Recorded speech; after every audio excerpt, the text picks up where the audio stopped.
esta semana o secretário-geral da NATO, Mark Rutte, vai encontrar-se precisamente com Donald Trump na Casa Branca. É um encontro que está marcado já para a próxima quarta-feira.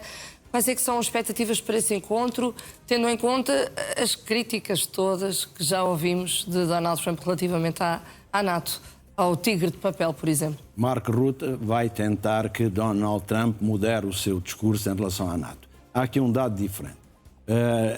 Donald Trump não pediu apoio à NATO. Pediu apoio a países da NATO. São coisas diferentes. Porquê? Porque se ele pedisse apoio à NATO, teria de mobilizar as estruturas da organização. E aí então apareceria, por exemplo, Mark Rutte. Não foi isso que aconteceu. Ele pediu apoio aos aliados da NATO, não no âmbito da NATO. Isto faz toda a diferença. E porquê é que faz toda a diferença? Ele pode dizer: não confio nestes aliados, concretamente no Reino Unido e na França. Portugal está fora disso, porque como autorizou a passagem dos drones assassinos pelas lajes e os reabastecedores também pelas lajes, e numa operação que não é no âmbito da NATO, é evidente que Portugal caiu nas boas graças de Donald Trump. Não é que isso nos valha grande coisa, porque como eu já historiei, é muito importante percebermos que palavras sempre temos tido boas daquele lado, há algumas verbas insuficientes para o risco e é evidente que o apoio fica muito para as palavras e não pelos atos. Mas o que é que acontece? Donald Trump pediu a países separadamente, não pediu à organização. E como eles não responderam de acordo com o seu pedido, o que é que Donald Trump fez? Levou as críticas para o âmbito da NATO. Então o que é que Mark Rutte vai fazer aos Estados Unidos? Vai dizer que a NATO estará sempre ao serviço dos Estados Unidos, que é a potência liderante da NATO também e que é a potência que mais verbas usa no financiamento da NATO. Aliás, há um dado importante. Eu sei que no Congresso diz-se que, desde que o Congresso aprove com 2/3, os Estados Unidos podem sair da NATO. Eu defendo uma posição completamente contrária. Voltei a ler a carta de fundação da NATO. Não diz lá isso. Aliás, para um país sair, como eu disse, é preciso 20 anos, foi o que eu ontem aqui disse, desde que a carta foi assinada.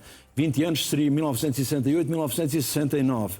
Precisaria, a partir daí, um país pode sair. Tem um ano para sair, mas tende a entregar os documentos a solicitar a saída a quem? Aos Estados Unidos. Quando alguém quiser entrar, tem de pedir autorização. Tem de pedir autorização a quem? Aos Estados Unidos. Então o que é que acontece? Em qual dos artigos, nos 14 artigos da Carta, é que está a saída dos Estados Unidos? Não está.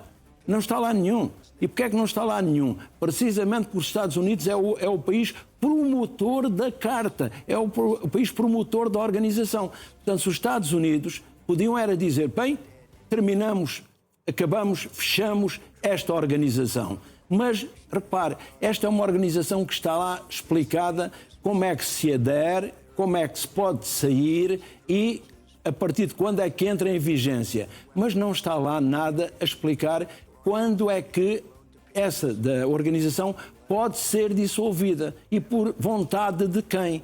Quer dizer, um país pode sair, mas não está nos 14 artigos nenhuma referência a como é que a organização pode deixar cessar atividades. Portanto, o que é que Mark Rutte vai fazer enquanto secretário-geral da NATO? Vai explicar a Donald Trump que esta aliança transatlântica é do interesse da Europa, mas também dos Estados Unidos, que não pode confundir alguns líderes europeus, designadamente Keir Starmer e Macron, com aquilo que são os povos europeus, os países, as nações, e que, portanto, que há uma vontade da aliança permanecer e que os europeus e os outros membros que não os Estados Unidos, como por exemplo o Canadá, irão continuar a apoiar a organização. Além disso, vai explicar que, cuidado, porque temos aqui a Turquia é um membro fundamental para o equilíbrio entre a Ásia e a Europa e a América, portanto, conviria que houvesse aqui mais o discurso descesse aquilo a que se chama o nível, portanto, de intensidade. Passar a haver mais moderação e, ao mesmo tempo, mostrar aquilo a que se chama o elemento eu não queria usar uma palavra muito dura, não queria usar subserviência, mas andará lá próximo o elemento de subserviência dos outros membros em relação aos Estados Unidos, algo que colhe muito junto de Donald Trump. Só para terminar, a imagem melhor que eu penso sobre isto é lembrar-nos quando Egas Muniz, na nossa história, foi junto do rei Leão e Castela com a corda ao pescoço. Porquê? Porque ele era o aio, tinha educado Dom Afonso Henriques, tinha prometido que Dom Afonso Henriques deveria sempre lealdade ao primo, ao rei de Leão e Castela, e o que é que Dom Afonso Henriques fez? Proclamou a independência e formou Portugal, graças a Deus. O que é que acontece? O aio tinha dado a palavra ao rei de Leão e Castela, então foi com a corda ao pescoço, na perspectiva de dizer o quê? Ele não cumpriu, o culpado sou eu. Como é que vai aqui agora Marco Ruta? É o Egas Muniz dos tempos modernos. Vai lá para dizer o quê? Vem resgatar a organização. Se eles não cumpriram, provavelmente o culpado sou eu. Só posso, se me der, se tiver a magnificência e a bondade de me permitir continuar em funções, eu tudo farei para que eles tenham uma posição mais portada. Não sabemos como é que essas palavras ou essa posição vai ser acolhida junto de Donald Trump, ele que não tem sido propriamente professor benevolente, tem feito várias demissões. Ele tem feito muitas demissões. E aí voltamos à questão, eu trouxe mais imagens e trouxe duas imagens, primeiro de Pam Bondi. E a imagem de Pam Bondi, porquê? Porque não é a primeira pessoa a ser demitida. Ontem nós falámos aqui que foram mais de uma dúzia de generais e almirantes das Forças Armadas norte-americanas, dos 3 ramos das Forças Armadas, mas eu gostava que a nossa realização pusesse no ar 2 elementos relativamente a Pam Bondi. Primeiro, a questão daquele que foi um dos seus muitos erros. Pam Bondi fez uma imagem, é a imagem do Congresso, de quando ela foi chamada a testemunhar no Congresso. E quando ela foi chamada a testemunhar no Congresso, o que é que Pam Bondi disse? Ela ia lá para ser ouvida, portanto, no âmbito de um processo. Ora, o que é que acontece? É normal que alguém que vai ser ouvido no âmbito de um processo prepare a defesa nesse processo. Mas não, é esta a imagem. O que é que nós vemos aqui? Vemos Pam Bondi e Pam Bondi a prestar uma informação que não é uma informação, em que ela diz claramente o quê? Que não era disto que se devia estar a falar agora, devia estar a falar-se de um outro elemento, devia estar a falar-se daquilo que Donald Trump já conseguiu fazer. Estamos aqui como que a julgá-lo, quando afinal devíamos estar aqui a elogiá-lo. O que acontece? Esta é uma defesa que Pam Bondi faz de Donald Trump, mas que se vai virar contra ela. Eu explicarei 3 ou 4 desencontros.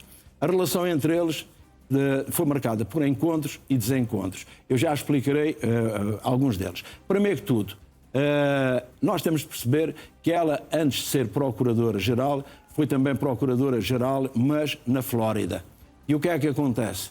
Talvez os nossos telespectadores não saibam, mas uma das fundações de Donald Trump financiou a campanha de Pam Bondi para Procuradora-Geral na Califórnia com $25 mil.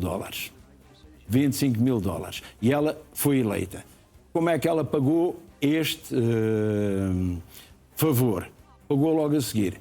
Havia um processo em tribunal sobre aquilo que se chama a Universidade de Trump. Atenção, Trump tinha uma universidade com o seu nome, mas é uma universidade esquisita, Vânia. Porquê? Porque não concedia títulos. E como não concedia títulos nem créditos, aquilo que os meus alunos sabem que são os ECTS. Por exemplo, Teoria de Estado é uma cadeira que vale 7 ECTS, a licenciatura precisa de 180 ECTS. Então, a Universidade de Trump não concedia nem títulos, nem dava ECTS. E chamava-se, portanto, havia 2 nomes, um era Trump Wealth Institute, o outro era Trump Entrepreneur Initiative. Quer dizer o quê? Trabalhavam no âmbito da gestão e ensinavam muito, que tinha muito a ver com o imobiliário. E o que é que acontece? Esta universidade, ou pertence à universidade, porque nunca foi reconhecida a nível universitário, em 2011 fechou portas.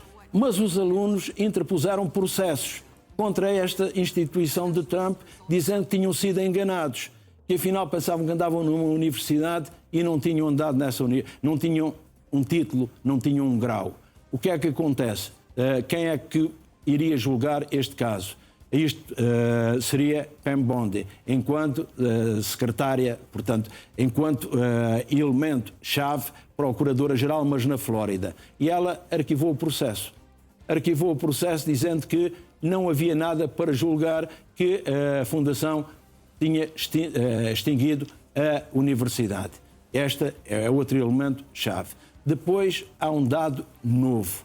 É que Pam Bondi tinha dito que tinha em cima da sua secretária os ficheiros Epstein e que iria analisá-los e depois os iria divulgar. Isso agradou muito à base MAGA, pois nós percebemos que aquilo não foi libertado como tinha sido prometido, foi por sucessivos, fases sucessivas e por pressão. O que é que acontece? Pam Bondi esperava ter mais tempo. Aliás, quando Donald Trump a chamou, ela pediu mais tempo. E porquê é que ela pediu mais tempo? Porque ela disse que estava a fazer o que ele lhe tinha mandado. Não sei se percebe, Vânia, o que é que isto quer dizer. Num país em que há check and balance, o que é que acontece? O poder controla o poder.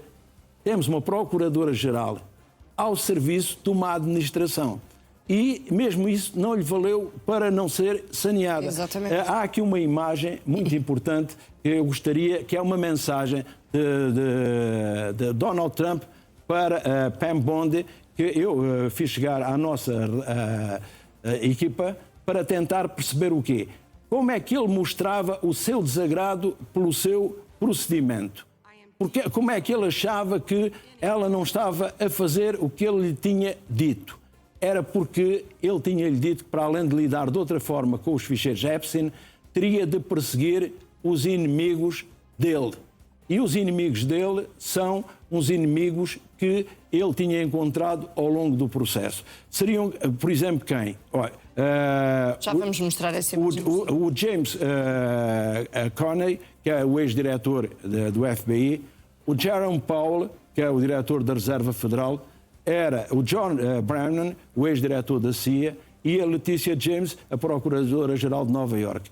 Ele disse-lhe, arranje motivos para estas pessoas serem presentes à justiça e serem punidas. E ela disse que estava a recolher elementos, mas que ainda não tinha o suficiente para avançar com o processo. E ele mostrou o incómodo. Donald Trump, como eu disse, tem pouca paciência. E disse-lhe, Pam, você não está a fazer nada. Eu sei que eles são culpados. E como é que não arranja provas para os levar à justiça? Essa mensagem é uma mensagem que mostra claramente que há um presidente a mandar a procuradora fazer o quê? Aquilo que ele quer que seja feito. E essa mensagem revela muito que Donald Trump não tem respeito, não tem paciência nem respeito pelas instituições. Porquê? Porque usa a Procuradora-Geral como se fosse uma empregada dele. Alguém que verdadeiramente está ali para quê? Para cumprir a ordem que ele lhe dá. E qual é a ordem? Arranje processos contra estas pessoas. Estas pessoas fizeram-me mal. Eu tenho de as castigar. E aí vem o aspecto vingativo de Donald Trump. Ele disse que, por exemplo, no caso do diretor da Reserva Federal, o Jerome Powell, ele queria alterar os juros de acordo com o seu interesse. Nunca conseguiu que Jerome Powell fizesse isso. O que é que ele fez? Disse que ele iria pagar. E por isso, enquanto não nos chega a imagem, eu digo que não é por aqui que vamos parar. E quem é que são os próximos que têm a cabeça no cadafalso? Será o diretor do FBI, Kash Patel, será o secretário do Exército, que é Daniel Discroll, será o secretário do Trabalho, Lori Chaves de Rem, e será também, esqueci-me deste, o secretário do Comércio, Howard Lutnick, por causa da ligação ao caso Epstein, mas também será, e esse é que é um problema, esta é a mensagem, depois já falaremos dela, mas esta a mensagem mostra-nos o quê? Donald Trump fez uma mensagem disse no scalps, não vamos fazer scalps. Significa, eu não vou perseguir ninguém. Percebemos que agora é many scalps. Qual é a mensagem? Eu agradecia que a nossa realização pusesse no ar para eu analisar e depois explicar o que é. Repare, esta é a mensagem de Donald Trump para Pam Bondi. Significa, a parte de baixo é fundamental. Nada está a ser feito. O que é que você fez sobre o Comey, o Adams Schiff, a Letícia James? Significa, não fez nada. E continua a falar, mas não faz nada. Eles já deviam estar a braços com a justiça. Quer dizer que Donald Trump tinha dito que Pam Bondi tinha esgotado o seu tempo. Pam Bondi foi pedir mais tempo. E ele disse que quem desperdiça o tempo não tem direito a mais tempo.